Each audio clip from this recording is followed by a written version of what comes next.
Hi everybody, welcome back to Skyrim. I want to apologize for not uploading Skyrim for about a month. Creation Kit just came out for Fallout, so yeah, that's what a lot of modders are doing right now. I will still try to do this fortnightly, but it may end up also being Skyrim mods wheneverly. But Skyrim's not dead, guys, alright? Calm your tits, guys. Last month, there was a killer city overhaul mod that you have to see, so roll the intro.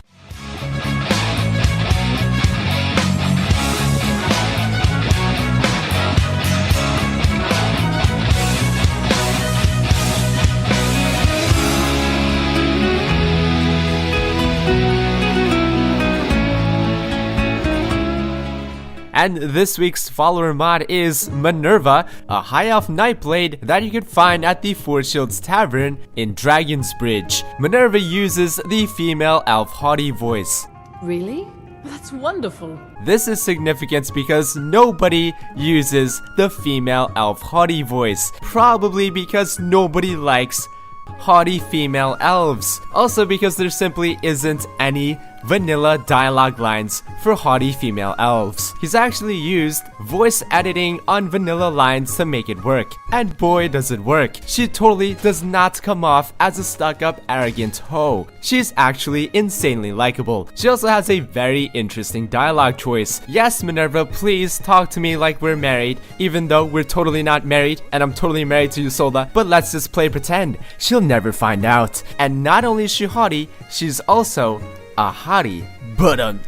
No, seriously though, she's like on fire right now. Oh, she's dead. Yeah, she's dead. Not only is she a hottie, she's also wife material. This bitch knows who's in charge. What are you doing? I'm sorry. Then she gets all lovey-dovey on you, and it's really adorable. Until she gets killed by a bear. You all know that I don't believe in essential NPCs. Fortunately, she's very customizable. You can choose what spells she uses, how she behaves in combat, her dialogue, her essentialness. Unfortunately, when she is not essential, she dies to just about everything. But besides that, she is pretty much your quintessential Skyrim waifu. Next up, we have a highly underrated mod. Don't judge a book by its cover, because this may just be the greatest thing you've ever downloaded. This is Handcart by Well Santos. So when you start the game, you'll receive a quest that tells you that you've left your precious handcart at the Riverwood Trader. How could you leave such an amazing thing behind? So activate it and it will immediately hook itself onto your hips. How is it being pulled? What is it really being attached to? Why do you keep asking questions, Jimmy? Why can't you just enjoy the mod? So first and foremost, your handcart is a portable chest. Just press the O key and it will open up your handcart's inventory. But it's not just any old chest, right? This is the smartest chest you've ever put on a cart and attached to your hips. It has a ton of incredible configuration settings. You can set shortcuts to equip the best item of each type of item. You can set it to auto loot only the best items of each type. You can set how many of each type of item you want to keep. Say you only want 10 health potions on you at a time. When you loot a chest with 20 health potions in it, it will keep 10 in your inventory and put the rest in your handcart. You can even add your own items and decide how much of those you want to keep. And if you don't like the way the handcart looks, you can also disable the handcart entirely and just keep its functionality. You can also rename the handcarts. You can rename yourself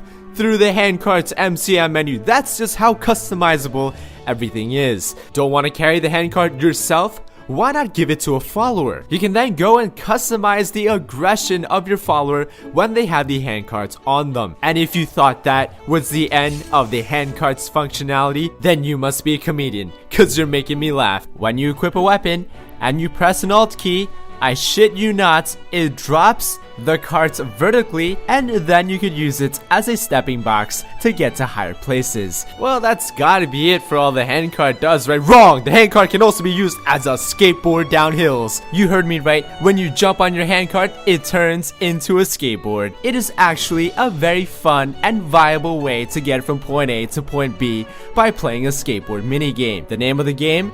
don't tip over. You have your arrow keys to try to balance yourself out, but most likely if you hit a rock, you're going down. And trust me when I say this, there are a lot of rocks in Skyrim. So if you can manage to stay on the board for more than 10 seconds, then you, my friend, deserve a cookie for your efforts.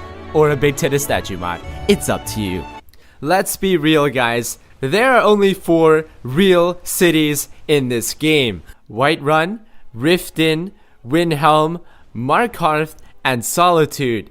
Falkreath is a village at best. Even Riverwood is more of a city than Falkreath. But now that's all about to change with the mod Holds a City Overhaul, a mod that aims to expand the various cities of Skyrim while at the same time rebuilding and reinventing the cities that weren't really cities, aka Falkreath, Dongstar, and Winterhold. So what he's done is he's basically told Bethesda, fuck you and your generic cities. I'm gonna make something special. I'm gonna make something unique, and each of these cities are gonna be bomb as shit. Okay, that's probably not what he said, but something along those lines. All of these cities once had carbon copy inns, and now they don't. All of these inns are so distinct. Dawnstars has this cool basement area for more seating. Winterholds is like the fanciest one ever. You have a view at the top. The typical Jarl's Longhouse is no longer just a Jarl's Longhouse. They've all been turned into huge, sprawling castles, such like Castle Dower or the Blue Palace in Windhelm. Even the Halls of the Dead have been expanded and made bigger. Even though these cities still occupy the same space, they feel so much bigger just because of how many more buildings there are and the amounts of NPCs that now inhabit it, all with their incredibly immersive names. Unlike vanilla, they all have last names because they all have family members that you'll find throughout the city as well.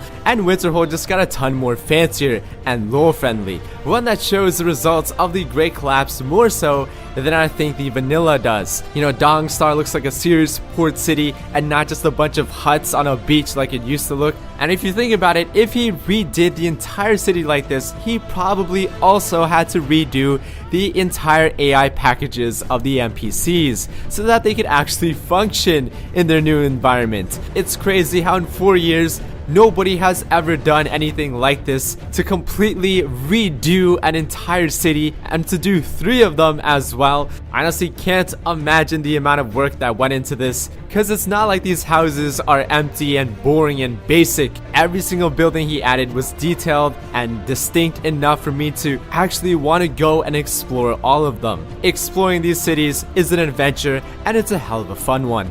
Who remembers the Dark Brotherhood from Oblivion? To you youngins out there, right back in the day, we used to kill people with poisonous apples. Well, TrainWiz here has brought that back on a whole nother level. This is Death Apple. Like my cat when it knocked over my Uncle Theodore's life support machine, it isn't as innocent as it appears. Good to see you. Anything this apple touches dies for no reason and no signs of murder, which makes it a great way to solve all of your problems. Your problems being NPCs and solving as in murdering the fuck out of them. Go cast your fancy magic. Don't tell me what to do. Got curved swords. Shut up. I've been looking for you too. Could you spare a coin? I'll spare your life, psych. But unfortunately, not everybody will die from the apple, right? Ulfric didn't die. Parthenax didn't die. I can confirm though, it does kill cows, it does kill douchebags, little cunt girls, but the real question is, does it kill mushrooms? Dun dun dun. Next up, we have a quest mod called The Invasion of Skyrim. So in this mod, a race of intergalactic evil blue people are planning to colonize Nirn for themselves. They are called the Chiss. However, some of the Chiss people realize that the people of Nirn are innocent and the planet has so much to offer, such as sweet rolls and big titted statues, young teenage sassy girls, that they decided to form a rebellion called the Resistance against the Imperial Chiss Armada. You, of course, as the Dragonborn, must join the Resistance, whose hideout is so high up that you need to change your field of view to 120 before you can even see it. Here is where you will meet the Etox, or the commanders of the Resistance, and climb their ranks by doing things like clearing out dungeons, saving allies, killing enemy commanders. And here's also where you will meet lots of friendly blue people, aka the Chiss, whose names I cannot pronounce for the life of me. The enemies you'll fight in this mod are of a much higher caliber